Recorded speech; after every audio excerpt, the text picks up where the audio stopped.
So for the sixth mistake of our beginner mistakes series is probably the one that you'll probably get bothered with the most, and that is getting pinned. And you might be asking, what is a pin? Well, it's when one piece is attacking one piece as a screen. And so we'll go over a lot of different examples and how you can avoid these pins as much as possible. And the best advice that I can give for anyone getting pinned is just don't get pinned. We're gonna look at this first example. This pawn is advanced from this castle position, why it creates such a weak thing. So in this position with black to move, the first move they make is going from d8 over here to b6, pinning this knight to the king. So this becomes a problem because it becomes a target. Right now we have a knight going out here, but it's only defended by the queen. So the best thing that white wants to do to try to defend this as much as possible is bring another defender in. So from here, we bring in a nice pawn, and yeah, this knight's unpinned, but if he's going to move, the bishop has no defense whatsoever. So it's not like the knight can move in this position. So black does what it can, and it tries to move this knight into attacking the queen. But all the queen really needs to do is drop back, and this piece is lost, and the center kind of folds from there. So really in this position, white loses the center just because of the fact that they got pinned here, and there was enough attackers to take advantage of that for black. So the second one that we're going to be looking at is the same pieces on the same file. In this position, white is to move. White's got this nice queen position here, preventing this king from moving anywhere, and it looks like in this position, black went to go attack the knight. What white can do is take advantage of that pin right here, because if he takes there, we got the bishop and the rook taking here, and now the queens also pin the bishop themselves to the knight. There's not much black can do other than try to defend that knight as much as possible.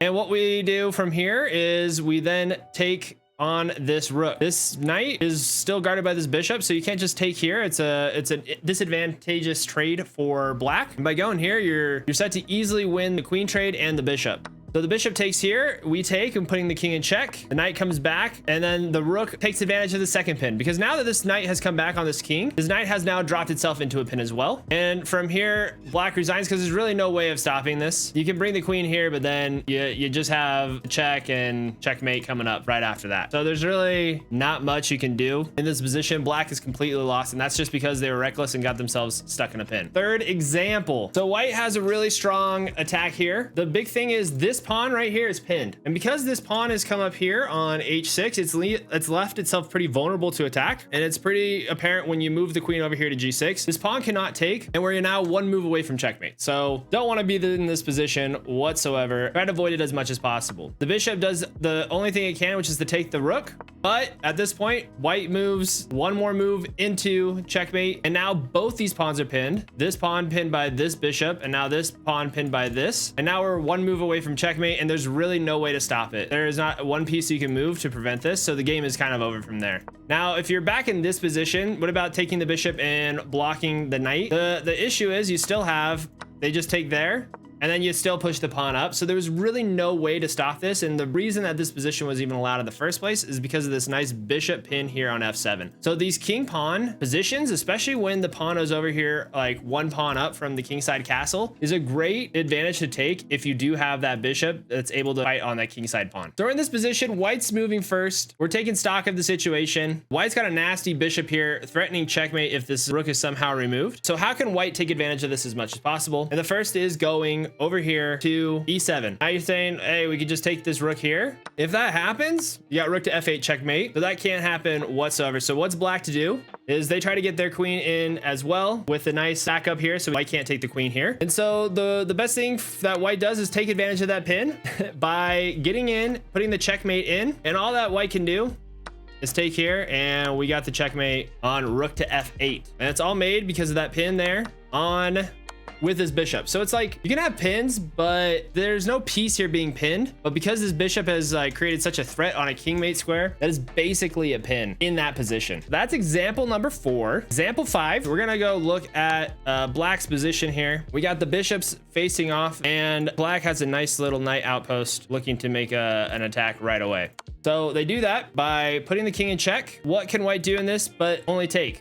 We then bring up this queen, and the nasty thing about this pawn cannot take the queen because there was a far off pin over here on b7 attacking that castle pawn. So the only thing white can do here is drop back. We put king in check, the queen takes, and we got checkmate on the next move. There's literally nothing that white can do to stop that, and a lot of it is meant to be in that pawn position there. So that's the fifth one. We're gonna go looking at example 6 here of getting pinned. So this is black to move. Looking at this position, is there any pins that we should be aware of? So the way that black creates a pin in this situation is by coming over here to c3, pinning this bishop to this bishop. Because what's white wanting to do in this position is to come here. Because if we're here and we make an in-between move beforehand, if they're trying to do this instead, white can just get its bishop here and it stops any chance of rook to c3 happening. So we create the pin on white's bishop, and the queen comes over here to defend this because we do have the extra defender there. And so what we want to do as black, taking advantage of that pin as much as possible, is to take here. Because if white does take here on b5, we have the take here, and we're looking at the queen being very threatened and white not really making much of a defense because the queen can't take here. We basically get the free bishop. So in this, white comes over here, adding another defender to this bishop over here on d3, and the queen comes over here to c7. Why does the queen come over here to c7? It's a plan that's going to be revealed in the next move, because after white does finally get this bishop over here to d4, it's too late at that point, because what happens is black just takes the pawn, and yeah, you can take, but now we've created another pin, pinning this rook to the queen. The rook cannot take that because the queen is much more valuable than the rook. So from here, it's just like white's resigning, because if, I don't even know what you would do as white at this point, right? Even if you make like try to make any sort of move, like coming over here, you take, and then you lose out. So pins are very powerful pieces when used correctly. We're gonna go over one more example. This is basically like how to use pins to win pieces. So we're in this position as white, in a very typical looking position that you'll find yourself in, with the bishop over here on g5. We have this knight pinning this bishop here that's also threatened by this rook here. So first move white makes is to take that bishop with the rook. The queen will then take the rook, seeming like it's a good win altogether. And what we wanna do is we wanna get that queen over here attacking this knight. The king comes over here to defend this knight, and we'll add another attacker. The issue being, if the pawn comes over here and takes on e4, you can just bring another knight attacker here, and it's gonna be lost. You're not gonna be able to save that knight whatsoever.